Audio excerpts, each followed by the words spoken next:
Hello students, in this video we are going to see about the compounds of boron as boric acid. So boric acid, the formula is H3BO3. So in last video we saw extraction of boron and the first compound is boric, is borax. Borax formula Na2B4O7.NH2O. But here second compound is boric acid H3BO3 or BOH thrice. So first preparation. So boric acid can be prepared from borax as well as colemanite. So from borax as well as colemanite, we can easily prepare the boric acid. So Na2B4O7, it is a borax, plus treated with H2SO4 sulfuric acid with the water, it forms Na2SO4 sodium sulfate plus boric acid is obtained. Then from colemanite Ca2B6O11 treated with H2SO4 sulfur dioxide gas, it forms calcium bisulfate plus boric acid. So from borax as well as colemanite, we can easily prepare the boric acid. Next comes to properties. So first physical property, it is a colorless, a transparent crystal. So it is a transparent meaning you know. So colorless transparent crystal is a weak monobasic acid. That means having a monobasic acid means it is a, since it contains 3 hydrogen atom, it is actually a tribasic acid, but we call it as a monobasic acid even though it contains 3 hydrogen atom, but one hydrogen is readily accepting the OH, that is reacting with the OH to form as water. Third point, when reacts with the sodium hydroxide, it forms sodium metaborate and sodium tetraborate. So sodium hydroxide with the boric acid forms sodium metaborate with the 1 molecule of NaOH, but with the 2 molecules of NaOH, the boric acid reacts to form sodium, that is borax Na2B4O7, that is sodium tetraborate and 7H2O. Next, action of heat on boric acid. When H3BO3 heated with 373 Kelvin, it forms metaboric acid, that is HbO2. Then formed metaboric acid, which again treated with that is heated at 413 Kelvin, it formed tetraboric acid, that is borax. Then again tetraboric acid treated with red hot, it forms boron trioxide. So action of heat on boric acid is very important question. Temperature you have to know, 373 Kelvin metaboric acid, 413 Kelvin tetraboric acid, and with red hot it forms boron trioxide. The next property is action with ammonia. So it is also important. Boric acid we can also write like this, BOH thrice or H3BO3. When treated with ammonia at heated at 800 to 1200 Kelvin, it forms boron nitride, that is Bn and H2O. So next very important 2 mark or 3 mark question, what is ethyl borate test? So very important. So when boric acid, that is H3BO3 or boric acid or any borate salt which is heated with the ethyl alcohol in presence of corn sulfuric acid. So it is a practical oriented question. Test for borate, you have at least studied in inorganic salt analysis. So ethyl borate test, when boric acid or borate salt which is heated with the ethyl alcohol in presence of corn H2SO4 and ester trialkyl borate is formed. So the trialkyl borate, which is a vapor, is a green edged flame. This reaction is used to identify the presence of borate. Suppose if the vapors comes with a green color, that means the formed vapor, that is trialkyl borate, the vapor, when we are heating with the showing to the red edge, that is a edged flame, it shows green color. This represents that the present radical, that is salt, is borate radical. So this is ethyl borate test. Ethyl alcohol we are using, boric acid treated with ethyl alcohol, the presence of corn H2SO4, it forms that is trialkyl borate is formed. Now we are going to see the equation. Now we will see the equation for ethyl borate test. H3BO3 is a boric acid treated with ethanol C2H5OH, presence of corn H2SO4, it forms trialkyl, that is triethyl borate. B, that is boron. OC2H5, that is ethoxy. So tri 3, so trialkyl borate plus water molecule. So this reaction is very very important, ethyl borate test. Next comes to formation of boron trifluoride.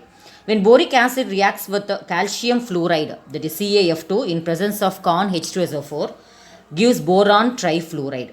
Equation CaF2, that is calcium fluoride, when reacting with the sulfuric acid, presence of Con H2SO4, boric acid reacts to form calcium sulfate plus boron trifluoride. So from boric acid we can easily prepare boron trifluoride and water molecule. Now structure of boric acid. So boric acid formula H3BO3. Now we are going to see the structure.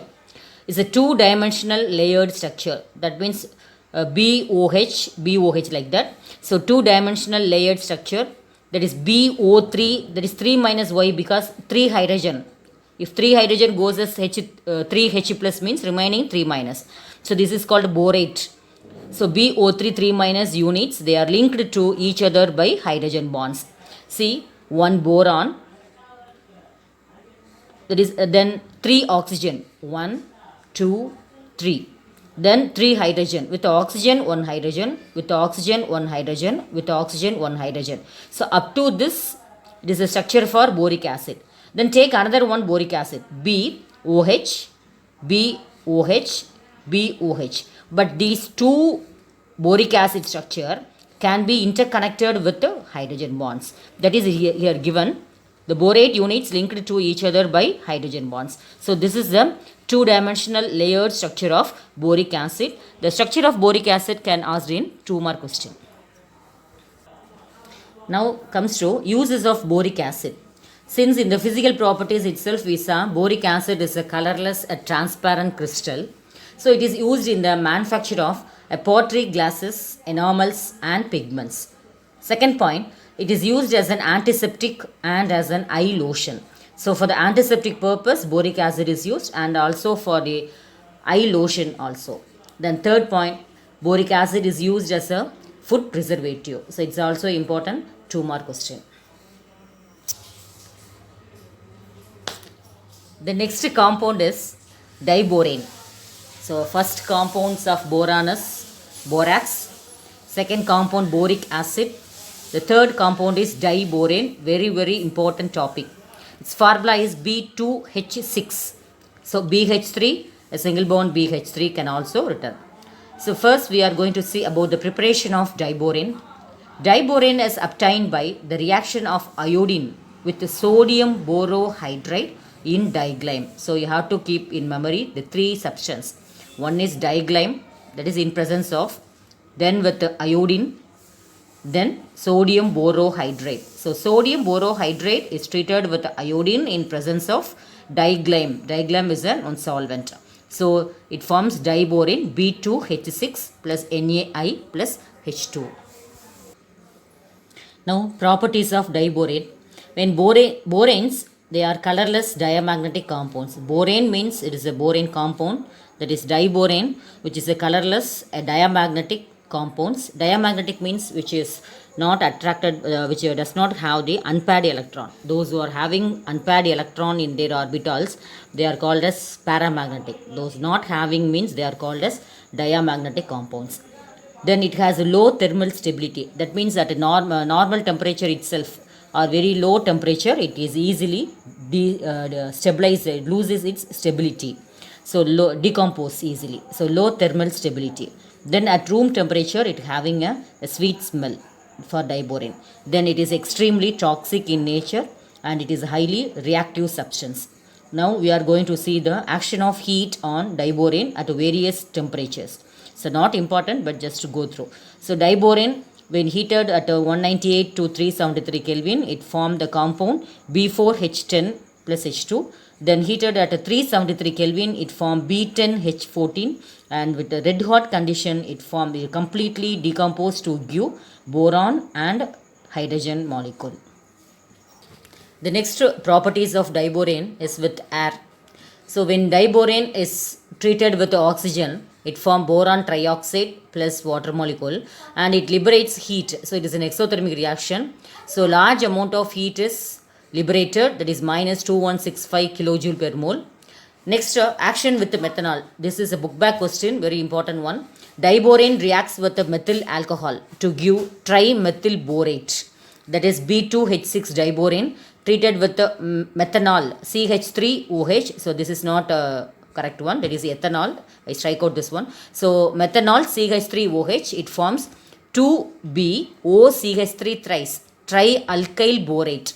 So it forms trimethyl borate or trialkyl borate and hydrogen gas is liberated. So how what happens when diborane react with methanol? The question is like that, or they will give simply B2H6 plus CH3OH gives arrow mark and dash. So you have to write trimethyl borate and hydrogen gas is liberated. So next reaction is how diborane react with ammonia. So very important question. Diborane reacts with ammonia, or the question may ask like that, what is borazole, how it is prepared, and draw its structure. So the inorganic benzene is called borazole. So because the structure is similar to benzene. Benzene we know C6H6. The same 6 hydrogen atom is there. But for instead of 6 carbon, there are 3 nitrogen and 3 boron. So carbon, it belongs to organic compound. So it is an organic compound, organic benzene. But here the nitrogen and boron, they belongs to inorganic compound. So this whole structure we call it as a inorganic benzene, otherwise called as borazole. So how it is prepared now we are going to see. When diborane, when treated with 6 molecules of ammonia and heated very low temperature, that is minus 153 Kelvin. So this temperature is very important. It forms diborane diammonate. Diborane, that is B2H6.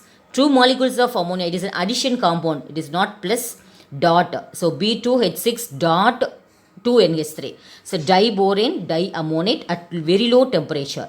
But the same diborane, when reacts with ammonia at a high temperature, it forms borazole. So very simple reaction. How borazole is prepared means you have to write only this equation. When diborane, when reacting with ammonia at a high temperature, it forms borazole. The structure is, so instead of one alternate nitrogen boron, nitrogen boron, nitrogen boron, nitrogen boron. So totally 1, 2, 3 nitrogen and 6 hydrogens are present. So the structure is similar to benzene. So it is otherwise called as inorganic benzene. So dear students, in this video we saw about the preparation, properties and uses of boric acid and diborane. Preparation, properties and uses, we saw everything. So in the next video we will saw about the structure of diborane is a very important topic, and one more boron compound is boron trifluoride. Then next we will go to the aluminum compounds. Thank you children.